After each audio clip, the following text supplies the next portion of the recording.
ప్రతి ఒక్కరికి కూడా ఒక సంతోషకరమైన వార్త క్రిస్మస్ తీసుకొని వచ్చిందంట.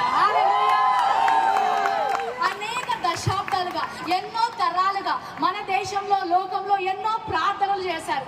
మన దగ్గర కూడా మనందరికీ తెలిసిన ఉపనిషత్తులోంచి అసతోమ సద్గమయ, తమసోమ జ్యోతిర్గమయ, మృత్యోమ అమృతంగమయ, ఓం శాంతి శాంతి శాంతి అని ఎన్నో దశాబ్దాలు పండితులు, వేద పండితులు ఎన్నో ప్రార్థనలు చేశారు. అంటే అసతోమ సద్గమయ, అసత్యంలో ఉన్నామయ్యా, సత్యంలోకి నడిపించండి. తమసోమ జ్యోతిర్గమయ, చీకట్లో ఉన్నామయ్యా, వెలుగులోకి నడిపించండి.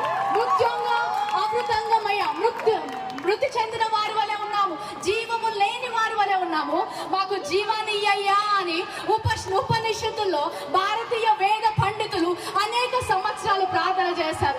లోకమంతటిని కూడా వెలుగు కావాలని ప్రార్థన చేసింది. ఆ ప్రార్థనకు జవాబుగా పరలోక తండ్రి తన సొంత కుమారుడైన యేసు క్రీస్తును పంపించాడు. ఒక కారణ జన్ముడు జన్మించాడు, ఒక లోక రక్షకుడు జన్మించాడు. ఆ ప్రార్థనకు జవాబుగా పరలోకము నుంచి అద్వితీయ కుమారుడు ఈ లోకానికి వచ్చాడు. హల్లెలూయా. ఆయన వచ్చి యోహాను 14లో అంటాడు, I am the way, I am the truth, I am the life, I am the answer to the prayers of the mankind. సత్యములోకి నడిపించడానికి నేను వచ్చాను. ఏ మార్గం అయితే కనిపించకుండా ఉందో ఆ మార్గాన్ని చూపించడానికి వచ్చాను. పరలోకానికి మార్గాన్ని నేనే అని చెప్పాడు. హల్లెలూయా. నిత్య జీవము నేను ఇవ్వడానికి సిద్ధంగా ఉన్నాను చెప్పాడు. ఎప్పుడైతే ఆ సత్యము బయటికి వచ్చిందో, ఎప్పుడైతే సత్యము వింటారో అక్కడ స్వాతంత్రం ఉంటుంది. ఇక్కడ వీరందరూ ఇంత సంతోషంగా, స్వాతంత్రంగా ఎందుకున్నారంటే వీరు సత్యాన్ని ఎరిగి ఉన్నారు. అదే సత్యాన్ని మేము ఎరిగి ఉన్నాము. ఈరోజు మాకు సంతోషం ఉంది, ఎందుకంటే మాకు సత్యము తెలుసు, నిత్య జీవానికి మార్గము తెలుసు, పరలోకానికి మార్గము తెలుసు. అది యేసుక్రీస్తు ఒక్కడే. హల్లెలూయా. ఎన్నో సంవత్సరాలు సత్యము తెలియక, నా జీవితం ఏంటి, ఈ లోకము ఏంటి అని తెలియక ఆ ఆలోచనలతో డిప్రెషన్లోకి వెళ్ళిపోయి చనిపోదాం అనుకున్న నాకు పరలోకపు తండ్రి ఈ సర్వ సత్యాన్ని తెలిసినప్పుడు నిత్య జీవమునకు వారసురాలుగా నన్ను చేశారు. హల్లెలూయా.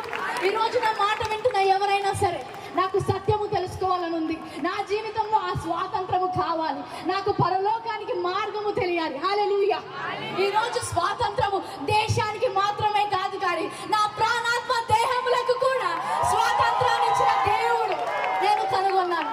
ఆ దేవుణ్ణి మీకు పరిచయం చేయాలనుకుంటాను.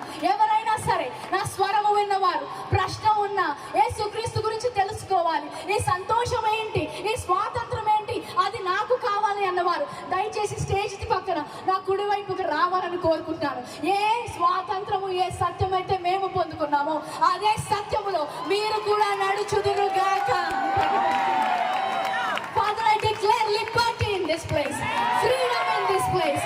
We break the bondage of the enemy in this place. We break the power of the enemy in this place. I break this ground for salvation in the name of Jesus. We thank you, Lord, that you have paid the price for everybody. ఇక్కడ నా స్వరము వింటున్న ప్రతి ఒక్కరి కోసం యేసుక్రీస్తును పంపి ప్రభా సిలువ మీద మరణించినందుకు వందనాలు. ఎంతమంది అయితే క్రీస్తును స్వీకరించడానికి సిద్ధంగా ఉన్నారు, వారి హృదయంలో ఈ రోజు ఒక విత్తనము నాటినందుకు వందనాలు. యేసు నామములో ఇక్కడ ఉన్న వారందరూ రక్షించబడుదురుగాక అని ప్రకటిస్తున్నాను. I declare